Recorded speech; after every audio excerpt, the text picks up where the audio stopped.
Bonsoir chers téléspectateurs, bienvenue sur votre chaîne préférée pour votre émission Invité Express. Aujourd'hui, nous parlons du rap au Burkina Faso. En 2000 et 2005, vous l'avez bien compris, le rap burkinabé avait bien sûr toutes ses lettres de noblesse. Le Burkina Faso était présenté comme un leader en Afrique de l'Ouest sur le plan du hip-hop. Mais aujourd'hui, la question qu'on se pose, est-ce que le rap burkinabé n'est pas en agonie? Pour en parler, nous recevons ce soir un acteur clé du milieu. Nous sommes avec l'artiste rappeur Cultural X. Bonsoir Cultural. Oui, bonsoir. Et puis merci d'avoir accepté notre invitation. La question qu'on se pose tout simplement, est-ce que il n'y a pas lieu de dire enfin que le rap burkinabé c'est une relève du passé maintenant? C'est bien. Avant tout, je vais d'abord dire merci. Merci déjà aux aînés qui se sont donnés à fond pour le mouvement hip-hop depuis les années 96, 97, 18 jusqu'à ce que vous connaissez, la date 2004 ou 2005 finalement. Mais aujourd'hui, on se rend compte, vous vous rendez compte que les festivals de hip-hop se sont transformés en autres festivals. Vous voyez qu'il y a des festivals de hip-hop qui se créent. Et tout ça, chacun veut faire quoi? En gros, c'est l'égoïsme. Sinon, en réalité, il n'y a pas un travail de fond qui se fait. Et maintenant, comme vous le savez bien sûr, dans le hip-hop, c'est vrai, il y a eu des années, quand on parle, il y a eu des années que vraiment les gens avaient besoin aussi d'un hip-hop aussi dur. Et un hip-hop aussi qui a la façon aussi du reggae pour dénoncer les choses, les problèmes aussi de la société et tout ça. Mais aujourd'hui, on se rend compte, on se dit que ouais, il faut faire du hip-hop qui tape, mais il faut faire du hip-hop aussi qui se vend. Et par contre, les deux hip-hop considérés, ça se vend. Mais comment maintenant exploiter? Mais vous l'avez dit tout à l'heure, la plupart des festivals de hip-hop se sont transformés en autre chose. Est-ce que c'est pas parce que le hip-hop, le rap ne permet plus de vendre? Aujourd'hui, on peut dire que le rap, ça se vend. Si nous prenons l'exemple, tout ce que nous écoutons aujourd'hui, des rappeurs américains, ça se vend bien. Des rappeurs français, ça se vend bien. Au Burkina aussi, il y a cette possibilité également aussi de vendre le rap. Mais il faut aussi avoir des acteurs clés. Il faut d'abord la reconnaissance aussi du travail abattu par les grands frères, les aînés dans le mouvement et leur donner aussi leur respect à ce que ces grands frères-là puissent s'imprégner à fond pour pouvoir aussi apporter leur touche particulière. Parce que c'est vrai, on peut faire du hip-hop libéral, mais à un certain moment donné aussi de la vie, il faut accepter aussi le coaching. Il faut accepter le coaching pour pouvoir faire. Parce que c'est pas aujourd'hui, il ne faut pas dire que ouais, je suis apprécié ou bien je voyage. Mais en réalité, quand on te met en face d'un rappeur, tu rappes même pas. Okay. Donc c'est ça le vrai problème aussi au Burkina Faso. Et c'est plus de la jalousie. Il n'y a même plus de travail de fond. Parce qu'il y avait cette possibilité qu'on voyait des rappeurs, 3, 4, 5, 6 rappeurs ensemble. Je prends l'exemple de ce somptueux cadre que nous y sommes comme ça. On pouvait regrouper 5, 10 rappeurs. Chacun est là en train de rapper pour tester le niveau, pour se donner une force. Mais on se rend compte qu'aujourd'hui, c'est plus le cas. Chacun se cache et il travaille à sa manière, faire sa musique, trouver des moyens de promo. Et puis bon, une fois que ceux-là qui ont les talentueux ne travaillent plus, les médiocres vont passer. Eux, ils veulent présenter ce qui est considéré comme c'est pas du rap. Mais eux, ils arrivent à présenter ça. Ils se donnent des moyens pour présenter ça. Alors, et en plus de ça, les rappeurs, les bons rappeurs aussi, sont sceptiques vis-à-vis aussi de l'approche vers aussi les organisateurs de spectacles, les animateurs radio, les directeurs de festivals ou bien les producteurs. On se dit que ouais, moi j'ai du talent, ok, j'ai pas besoin de m'approcher vers quelqu'un. Si la personne a besoin de moi, que la personne me contacte. Sachant bien que vice-versa, la pensée qui t'anime de dire que non, il faut que ces producteurs-là t'appellent, il faut que ces organisateurs de festivals t'appellent, toi aussi tu peux aller vers eux. Ça ne coûte rien d'aller vers eux. Et de savoir aussi de gagner quelque chose en retour pour ne pas rester dans des jugements comme on entend ici à Ouagadougou, telle personne est comme ça, telle personne est comme ça, et pourtant tu n'as jamais fait le pas vers cette personne. Alors oui, comment? On a vu également que avec le déclin du rap, il y a eu beaucoup de groupes qui se sont disloqués, notamment les ténors même de notre mouvement hip-hop. Je vais parler du groupe Yelen. On a vu aussi le groupe Faso Combat. Bon, est-ce que la dislocation de ces groupes-là... Et puis même Klepto Gang. Oui, Klepto Gang aussi. Et que Doudengui travaille en carrière solo aujourd'hui. Mais maintenant, beaucoup de gens se sont précipités pour dire qu'il y a eu un malentendu entre les éléments de ces groupes-là. Mais est-ce que la réalité n'est pas due au fait que c'est le rap même qui est en déclin? Parce que c'est pas le déclin du rap qui a amené la dislocation de ces groupes aussi?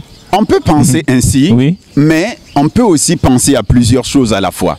Vous savez, aujourd'hui dans un groupe, pour constituer un groupe, il faut vraiment un bon leader. Parce que leader, ça ne s'impose pas, ça se mérite. Parce que quand tu as les charismes, tu travailles pour être un leader, tu dois apprendre à écouter l'autre. Prendre du temps, plus même de temps à écouter l'autre. Et à chercher à comprendre l'autre. Parce que c'est difficile, tu es leader.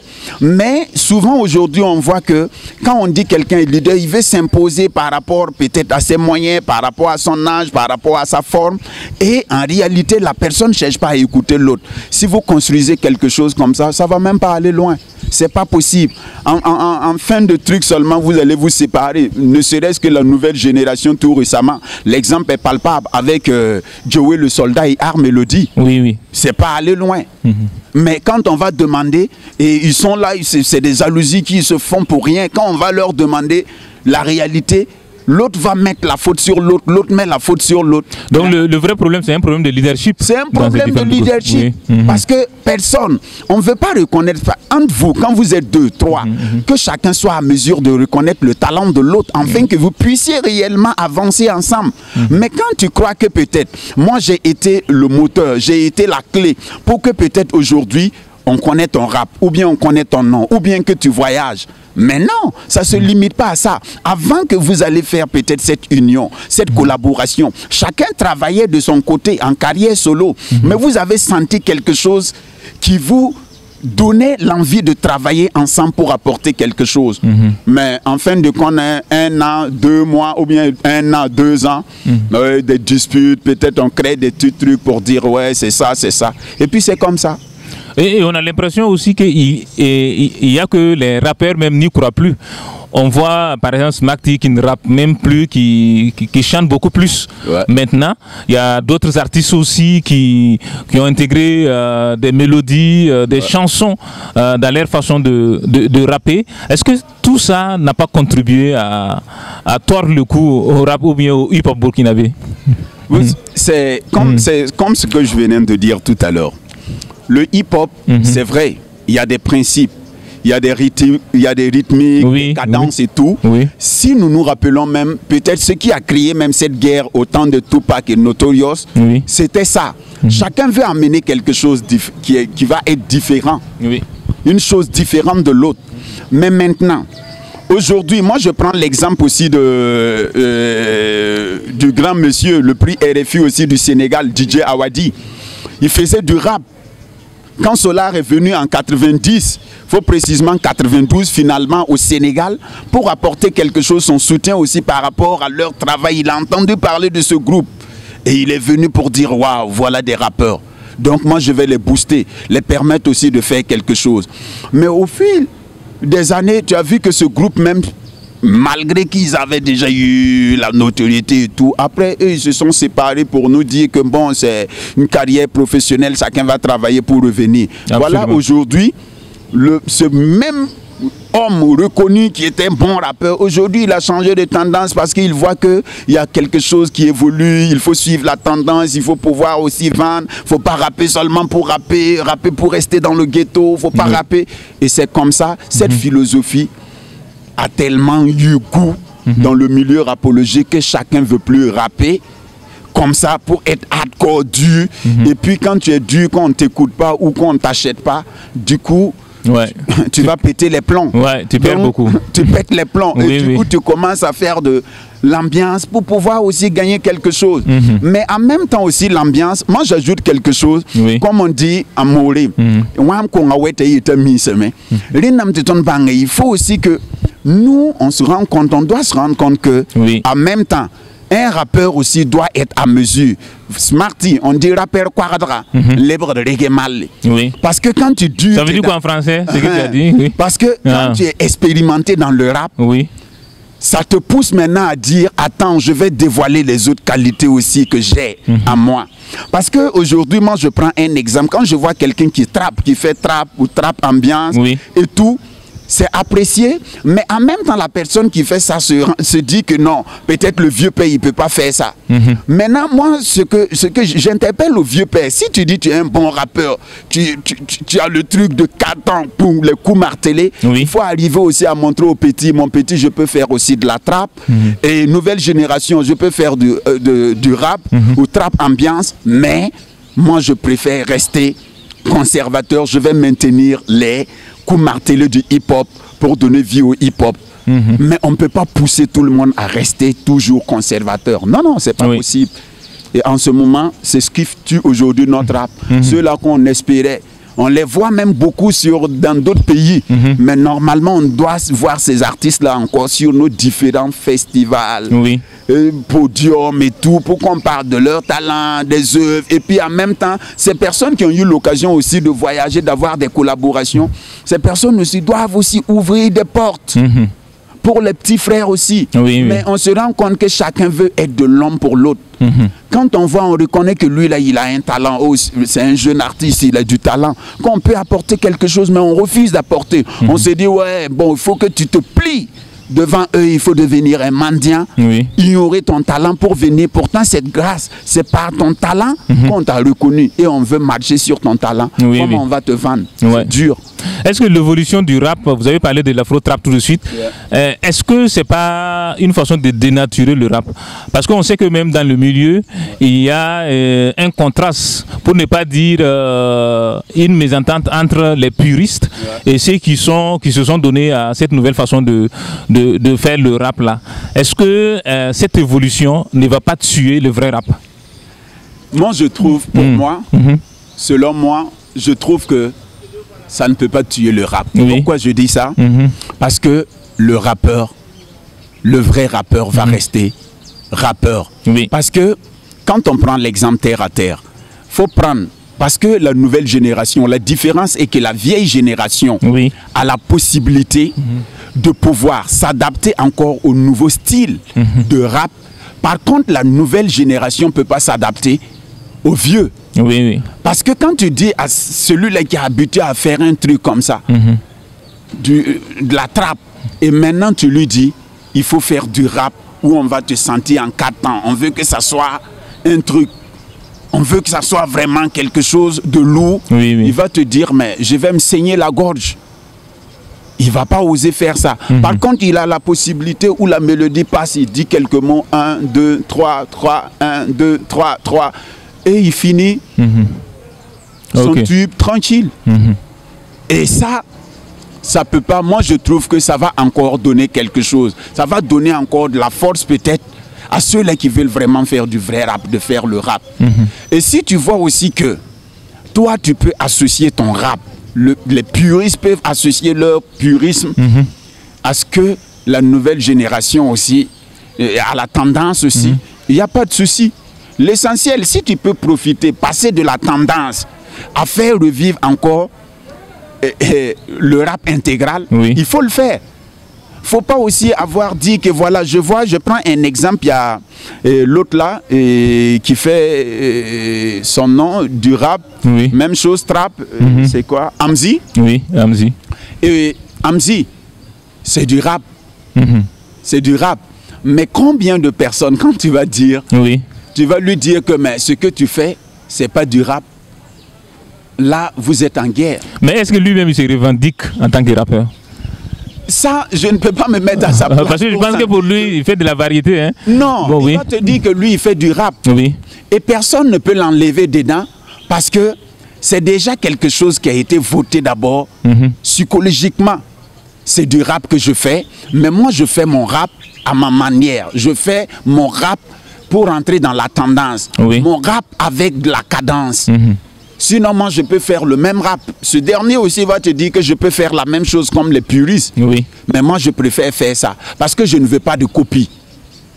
Mais En même temps, les puristes, si Hamzy t'appelle pour un featuring, tu dois pas dire que ouais, il fait pas du rap ou bien ce qu'il fait c'est pas du rap, alors moi je fais pas de feat avec lui et tout, mais c'est de la merde. Non, va faire ton purisme avec lui. Parce qu'il va finir de faire sur ces mêmes beats de trap là, ce n'est que des notes. Sur ces mêmes beats de trap, toi tu peux venir poser encore en dur. On va sentir aussi quelque chose. Mais si toi tu refuses, et par contre c'est ce même rap trap là qui est en vogue, alors tu refuses de faire quelque chose, tu tues aussi en même temps ton rap que tu veux ou que tu préfères. Qu'est-ce qu'il faut faire pour rehausser le niveau du rap burkinabé? D'abord, pour rehausser le niveau, moi je trouve qu'il y a une vraie et une bonne solution. Avant tout, pour rehausser aussi le rap, le niveau du rap burkinabé, il faut d'abord commencer à sillonner tous les festivals de rap au Burkina Faso. Les regrouper tous ensemble. Tous ceux-là qui disent que j'organise un festival de rap. Et leur demander réellement, vous qui organisez le festival de rap, c'est pour quel but? Est-ce que réellement c'est pour le mouvement? Vous avez quelle idée derrière ce festival? Parce qu'on se rend compte que les festivals se multiplient, mais il n'y a pas de production, il n'y a pas de sortie rapologique qui sort. Et de deux, ce qui fait mal encore plus, prenez dans les radios, voyez, quels sont les animateurs de hip-hop? C'est malheureux. Et moi je le dis, c'est décevant. Parce que tu vas prendre, citons le nombre d'animateurs d'émissions rap, regroupez-les pour leur demander, chacun n'a qu'à avoir une idée du rap, à donner une définition du rap, à voir qu'est-ce que lui voit dans le rap, quel avenir dans le rap, et comment on présente un artiste rappeur, comment on va vers un artiste rappeur. Est-ce que toi tu as eu la chance d'aller dans les autres pays pour voir comment le rap aussi, ça évolue? Parce que quand on fait une émission également, on invite les autres pays. C'est vrai, on fait la publicité des rappeurs de chez toi, mais on invite aussi les autres pays. Mais c'est de voir dans les autres pays. Parce que si j'ai bonne mémoire, il n'y a pas un pays en Afrique ici, ou même dans le monde, qui n'a pas connu le rap burkinabé quand on parlait vraiment du rap burkinabé. Vous avez eu à citer un groupe comme Yélène, face au combat, comme la censure, comme le Wu-Tang Clan, comme Klepto-Gang, comme Klepto-Gang. Ouais, ils sont nombreux. Il y a assez de groupes. OBC, il y a eu tellement tas de groupes qui ont travaillé qu'aujourd'hui, on se rend compte que quand on parle dans les émissions, on ne s'en souvient même plus de ces personnes-là. Et en plus, on les mentionne même pas dans des titres. Rien. On se dit qu'aujourd'hui, c'est devenu comme une forme de concurrence. Non, si ceux-là, ils étaient là, non, on allait les niquer, là. Putain, on allait les chromer, leur rappeler, baiser. On dit que c'est les vieilles marmites qui font les bonnes sauces, mais oh, le vieux, ta marmite est percée. C'est des discours comme ça qui se dit. Et ignorant qu'en ce temps, il ne faut pas oublier que ces personnes-là, le nom des groupes que nous citons aujourd'hui, ça a été des groupes qui ont travaillé, ils ont eu des compétiteurs. Il y avait des groupes, des grains aussi qui se formaient, qui étaient dus pour les affronter, jusqu'à ce que ces personnes-là ont eu la tête haute. Et rehausser le niveau aussi du rap burkinabé. On parle avant peut-être la part des ténèbres, Simo qui a remporté prix RFI, Smart y en a fait pareil, qui rappait. Aujourd'hui, s'il fait autre style de musique, ça se comprend. Et malgré ça évolue avec le temps jusqu'à aujourd'hui, il a signé avec d'autres labels.